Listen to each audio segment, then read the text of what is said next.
Welcome to Anuba Study Facts. A current of 4 ampere flows through a 12-volt car headlight bulb for 10 minutes. How much energy transfer occur during this time? I is equal to 4 ampere, V is equal to 12 volt, T is equal to 10 minutes. And this unit is given in minutes, so we have to change in hours. For this, we have to divide by 60. E is equal to question mark. E is equal to P into T. पर P की value दी है क्या? नहीं. तो first of all we have to find out P with the help of this formula. Values को हम put करेंगे. यहाँ पर ये P निकल कर आ गई. P की वैल्यू रख देंगे, T की वैल्यू रख देंगे और ये हमारी एनर्जी निकल कर आ गई. What will be the current drawn by an electric bulb of 40 watt when it is connected to a source 220 volt? Power कितनी है? 40 वॉट है. वोल्टेज कितना है? 220 वोल्ट है. ठीक है. पावर क्या है? कितने समय में आप कितना काम कर सकते हो? उस काम करने की जो क्षमता है दैट इज पावर. तो W अपॉन T हो गया. And V is equal to W upon Q. आपने सुना होगा potential difference is equal to work done upon charge. ठीक है. तो W is equal to VQ लिख सकते हैं. यस और नो? तो W is equal to V. Q की जगह हम IT लिख सकते हैं. I is equal to Q upon T. Multiplication हुआ IT. तो W इज इक्वल टू कितना आ गया? VIT. VIT को हमने यहां पर रख दिया तो VIT. T से T कैंसिल तो कितना मिला? VI. अब हमें यहाँ पर P की वैल्यू पता है, V की वैल्यू पता है और I की वैल्यू हमें फाइंड आउट करनी है. तो ये वैल्यूज को हम पुट करेंगे और ये हमारा आंसर आ जाएगा. Bulb is rated 220 volt and 100 watt. When it is operated on 110 volt, the power will be. अब हमें ये बताना है कि 110 वोल्ट पर पावर कितनी होगी. पावर इज इक्वल टू कितना है? 100 watt. V is equal to 220 volt. P is equal to V square upon R. V square upon R कैसे आया ये आपको यहाँ पर पता चल जाएगा. वैल्यूज को हम पुट करेंगे और ये हमारा रेजिस्टेंस निकल कर आ गया. ठीक. अब यहाँ पर हमें रेजिस्टेंस मिल गया है. नई पावर हमें निकालनी है कितने वोल्टेज पर? 110 वोल्ट पर. तो 110 का स्क्वायर करेंगे. आर की वैल्यू यहाँ से पता चल गई थी. वैल्यूज को हम पुट करेंगे और ये हमारा answer. Radio set of 60 what runs for 50 hours. How much electrical energy is consumed? 50 घंटे चल रहा है एक रेडियो जिसकी पावर कितनी है? 60 watt. P is equal to 60 watt. अब ये R में है तो इसे हमें किलोवाट में चेंज करना रहेगा. तो हमने किलोवाट में चेंज करने के लिए 1000 से डिवाइड कर दिया. T 50 आवर्स है. E हमें फाइंड आउट करना है. We know that P is equal to W upon T. और जब हम कुछ काम करते हैं तो एनर्जी खर्च होती है. तो किया गया काम खर्च हुई एनर्जी के बराबर होता है. तो P is equal to E upon T. W की जगह हम E लिख सकते हैं. यस और नो? तो E is equal to P into T. Values को हम पुट कर देंगे. ये किलोवाट हमने यहीं पर चेंज कर लिया था और 3 किलोवाट पर आवर यहाँ पर आपको याद रखना है एनर्जी खर्च होगी. Calculate the energy transferred by a 5 ampere current flowing through a resistor of 2 ohm for 30 minutes. तो हमें क्या क्या गिवन है? I 5 एम्पियर, R 2 ओम और T is equal to 30 minutes. So we have to change into hours. ठीक है. Kilowatt hours में अपनी एनर्जी होती है. सो हमें E फाइंड आउट करना है. E is equal to P into T and P is equal to I square R होता है. यहाँ पर हम वैल्यूज को पुट करेंगे तो इस तरीके से ये हमारी किलोवाट में यूनिट आ गई. अब E is equal to P into T. यहाँ पे ये कितनी P की वैल्यू थी, P की वैल्यू रखी, T की वैल्यू रखी और 0.25 किलोवाट आवर हमारी जो एनर्जी है वो ट्रांसफर. इनफैक्ट आज हम रेजिस्टेंस के क्वेश्चन को सॉल्व कर रहे हैं. If 4 resistance each of value is 1 ohm are connected in series, what will be the resultant resistance? तो जब भी ये सीरीज में जुड़े होंगे रेजिस्टेंस तो उनका जो रिजल्टेंट रेजिस्टेंस है वो क्या होगा? R1, R2, R3, R4 dash जितने भी रेजिस्टेंस है उन सबको हम ऐड कर देंगे. यहाँ पर 4 रेजिस्टेंस की बात हो रही है. हर की वैल्यू कितनी है? ईच वैल्यू इज 1 ओम. सो हम इन सबको ऐड ऑन कर देंगे और ये 4 ओम रिजल्टेंट रेजिस्टेंस हमारा आ जाएगा. A resistance of 6 ohm is connected in series with another resistance of 4 ohm. तो रेजिस्टेंस में अपन को पता है कि जो फॉर्मूला है वो R1 प्लस R2 है. तो हमने इन दोनों को ऐड कर दिया. फिर है पोटेंशियल डिफरेंस इज 20 वोल्ट. तो पोटेंशियल डिफरेंस कितना आ गया? 20 वोल्ट. ओम्स का लॉ क्या कहता है कि V is equal to IR. तो V is equal to IR से हमें क्या मिल गई? I. मतलब हमें करंट पता चल गई कितनी है? 2 एम्पियर. अब क्या दिया है? Calculate the current current through the circuit, current पता चल गई एंड पोटेंशियल डिफरेंस अक्रॉस 6 ओम। अब जो पोटेंशियल डिफरेंस है वो 6 ओम के अक्रॉस कितना है वो फाइंड आउट करना है। याद रखिएगा जब भी रेजिस्टेंस सीरीज में ऐड होते हैं, सीरीज में लगे होते हैं, तो उनकी जो करंट होती है वो सेम होती है और पोटेंशियल डिफरेंस वेरी करता है। तो V is equal to IR1, I value 2, R 6 ohm and we get potential difference is 12 volt. Circuit consisting of a battery of 3 cells of 2 volt, मतलब एक जो सेल है उसका वोल्टेज कितना है 2 वोल्ट है। ऐसी 3 बैटरी लगी हैं, 3 सेल्स लगी हैं, तो एक बैटरी का जो पोटेंशियल डिफरेंस है वो कितना हो जाएगा 6 volt. Each a 5 ohm resistor, 8 ohm resistor and 12 ohm resistor all are connected in series. Series में कनेक्टेड है तो 5, 8 और 12 को हमने ऐड ऑन किया तो हमारा 25 ओम आ गया। पूछा क्या है करंट और पोटेंशियल डिफरेंस हमको निकालना है। जब भी रेजिस्टेंस जो होते हैं वो सीरीज में कनेक्टेड होती हैं तो उनको हम ऐड कर देते हैं और जो उनकी करंट है वो सेम रहती है और पोटेंशियल डिफरेंस वेरी करता है। ठीक, तो यहाँ पर हमने क्या निकाल लिया, आई निकाल लिया with the help of this formula V is equal to IR। Values को पुट कर हमारी करंट कितनी आ गई 0.24 एम्पियर। अब हमें क्या निकालना है potential difference, V is equal to IR, हम I और R की वैल्यूज को पुट कर देंगे और ये पोटेंशियल डिफरेंस निकलकर Calculate the equivalent resistance when the two resistance of 3 ohm and 6 ohm are connected in parallel। Series में हम पहले इसके सेशंस कर चुके हैं। पैरेलल में देखिए इस तरीके का डायग्राम रहेगा, पैरेलल में इस तरीके से रहते हैं। पैरेलल में जो है करंट वेरी करती है और पोटेंशियल डिफरेंस सेम रहता है, ये आपको याद रखना है। तो R1 3 ohm, R2 6 ohm equivalent हमें फाइंड आउट करना है। इसका formula 1/R equivalent is equal to 1/R1 plus 1/R2 and so on, जितने आपके रेजिस्टर्स जुड़े होंगे। तो वैल्यूज को हम पुट करेंगे। 6 हमने एलसीएम लिया, 3 2 6, 6 1 6, इस तरीके से ऐड ऑन करा 3, इन दोनों को रेसिप्रोकल कर दिया तो R equivalent is equal to 2 ohm. ये हमारा रेजिस्टेंस है, ये 7.2 ओम है, ये और ये दोनों आपस में पैरेलल में है। इसका जो रिजल्टेंट निकल कर आएगा वो इसके साथ कैसा हो जाएगा, सीरीज में कनेक्ट हो जाएगा। ठीक है, ये आपस में पैरेलल में है, इनका जो रिजल्टेंट आएगा वो R1 के साथ कैसा हो जाएगा, सीरीज में कनेक्ट हो जाएगा। सो फर्स्ट ऑफ ऑल हम क्या करेंगे, हमें टोटल रेजिस्टेंस फाइंड आउट करनी है। तो इन दोनों का हम पहले निकाल लेंगे और फिर उसको एड ऑन कर देंगे। तो ये पैरेलल में जुड़े हैं, पैरेलल का फॉर्मूला आप सबको पता है। तो हमने यहाँ पर वैल्यूज को पुट करा, एलसीएम लिया और यहाँ पर ये हमारी वैल्यू आ गई 4.8 ओम। ठीक, 4.8 ओम को ये अब सीरीज में जुड़े हैं। सीरीज का फॉर्मूला क्या होता है, R1 plus R2, R1 plus R2, या जिस तरीके से आप उनको नाम देना चाहे, मैंने इसको डबल डैश का नाम दे दिया है। इस तरीके से 12 ओम यहाँ पर टोटल रेजिस्टेंस निकलकर टोटल करंट निकालनी थी। तो देखिए R आपको पता चल गया कि रिजल्टेंट रेजिस्टेंस कितना निकला था हमारा 12 ओम। इन दोनों को ऐड करने पर कितना आया था 12 ओम, इन दोनों को ऐड करने पर कितना आया था 4.8 ओम। तो अब हमें क्या निकालना है, करंट V हमें पता है 6 वोल्ट है, R हमें पता है 12 ओम है। तो अब हम V is equal to IR के फॉर्मूले में इन वैल्यूज को पुट करेंगे। 0.5 एम्पियर इसका। देखिए हमें पोटेंशियल डिफरेंस निकालना है R1 के अक्रॉस। याद रखना R1 के अक्रॉस टोटल रेजिस्टेंस के अक्रॉस नहीं निकालना है। तो R1 कितना है 7.2 ओम, हमारी जो करंट है वो कितनी निकल कर आई थी 0.5 एम्पियर। तो V is equal to IR, हम वैल्यूज को पुट करेंगे और ये हमारा 3.6 वोल्ट आंसर है। A person produced a sound with a siren near a cliff and heard echoes after 6 seconds। आपको एक चीज यहाँ पर प्रैक्टिस करते करते इतना समझ आ गया होगा कि इको यहाँ पर मतलब साउंड जा रही है और वापस आ रही है तो उसे कितनी दूरी तय करनी पड़ रही है, डबल।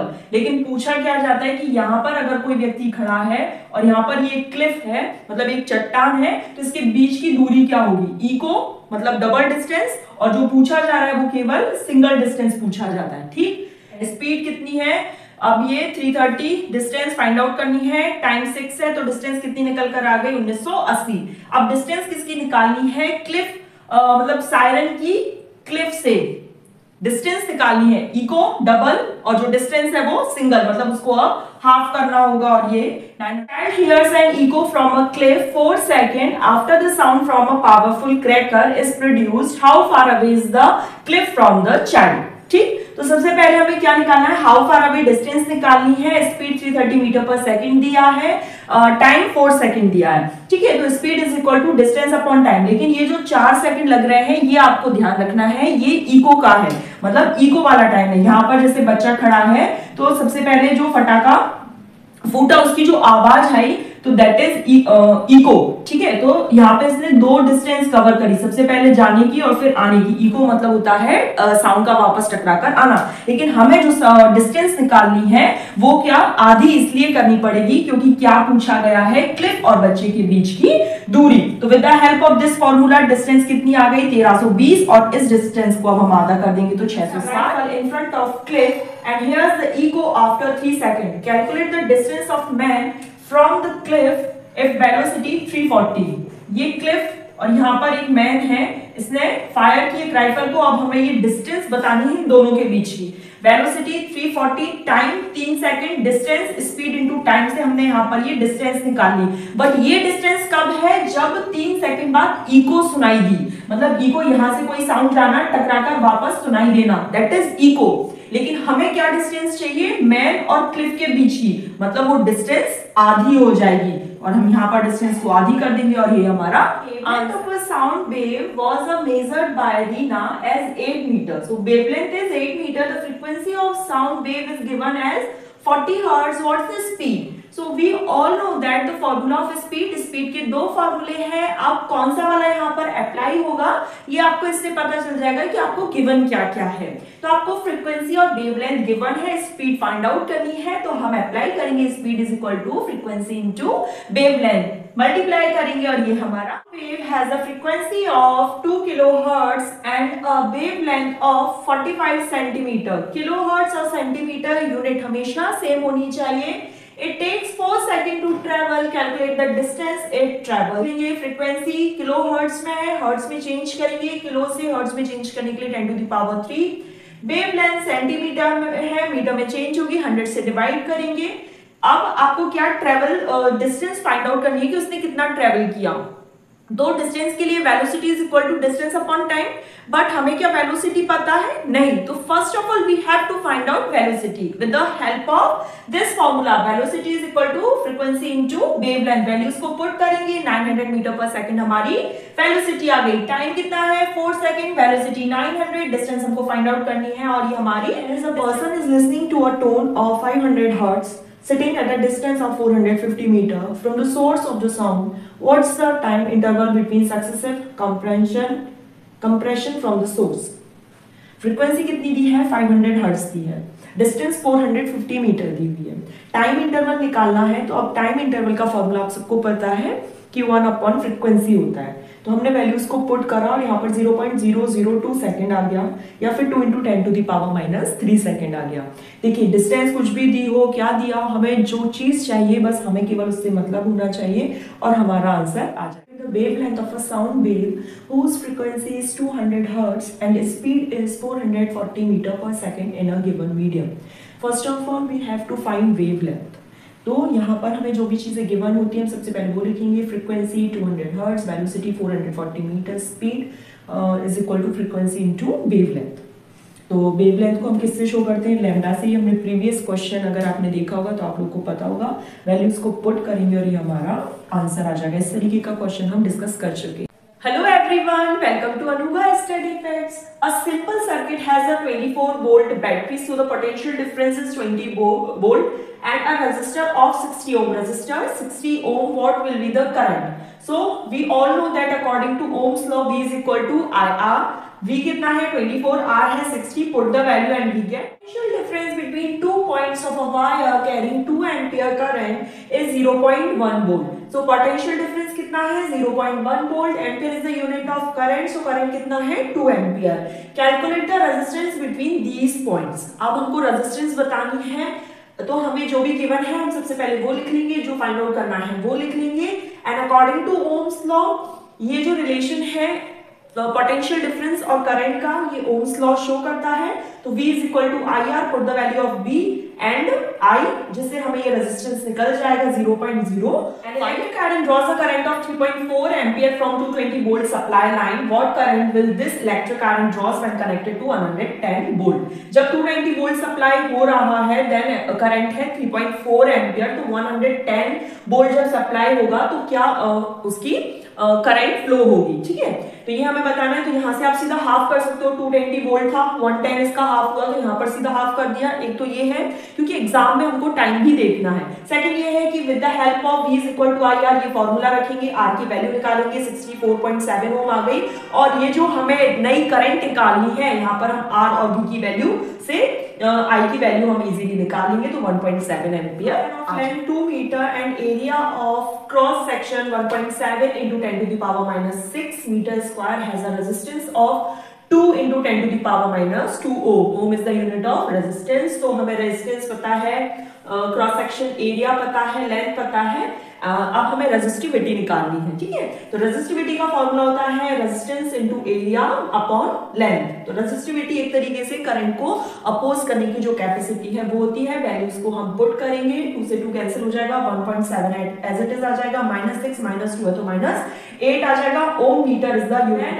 4 ओम रेजिस्टर, तो रेजिस्टेंस कितना है, 4 ohm is connected across the terminal of 12 volt battery. तो पोटेंशियल डिफरेंस कितना है, 12 वोल्ट। नंबर ऑफ कूलम्स, अब हमें नंबर ऑफ कूलम्स बताने हैं पासिंग थ्रू द रेजिस्टर पर सेकंड। तो सबसे पहले देखिए क्यू हमें फाइंड आउट करना है, टाइम दिया है, क्यू दिया है।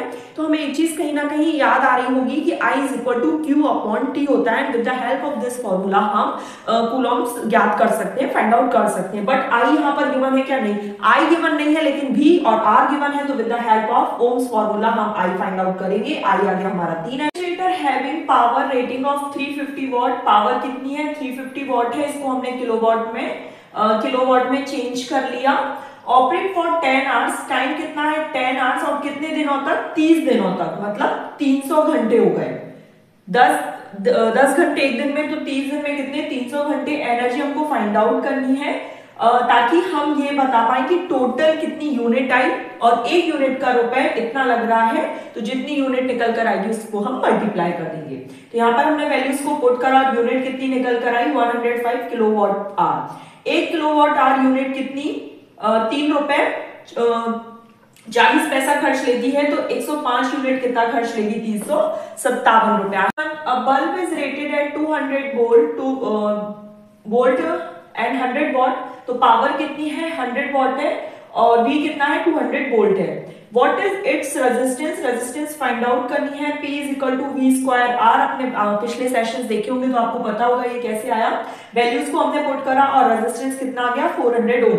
अब हमें क्या फाइंड आउट करना है कि कितनी एनर्जी कंज्यूम हुई, तो E is equal to P into T. Values को हमने पुट करा, और ये 1000 से डिवाइड क्यों किया, क्योंकि हम इसे किलोवाट आवर में लाना चाहते हैं। जब भी किलोवाट आवर में लाना होता है तो हम इसको क्या करते हैं, 1000 से डिवाइड कर देते हैं। और क्योंकि यहाँ पर 4 घंटे थे तो 4 आ गया, और 5 बल्ब लगे थे तो 5 का मल्टीप्लाई कर दिया। एक यूनिट की कॉस्ट कितनी है, 4.60 रुपए, तो 2 यूनिट की कॉस्ट कितनी होगी, 9.20 रुपए। Electric heater draws a current of 10 ampere, I is equal to 10 ampere from a 220 volt, V is equal to 220 volt. What is the cost of using the heater for 5 hours every day for 30 days? एक दिन में 5 घंटे, तो 30 दिनों में कितने घंटे, तो टाइम निकल गया। P is equal to VI, values को हमने पुट करा, क्योंकि हमें E निकालना है और जिसका फॉर्मूला P इंटू टी होता है, तो उसके लिए हमें पहले P की वैल्यू निकालनी होगी।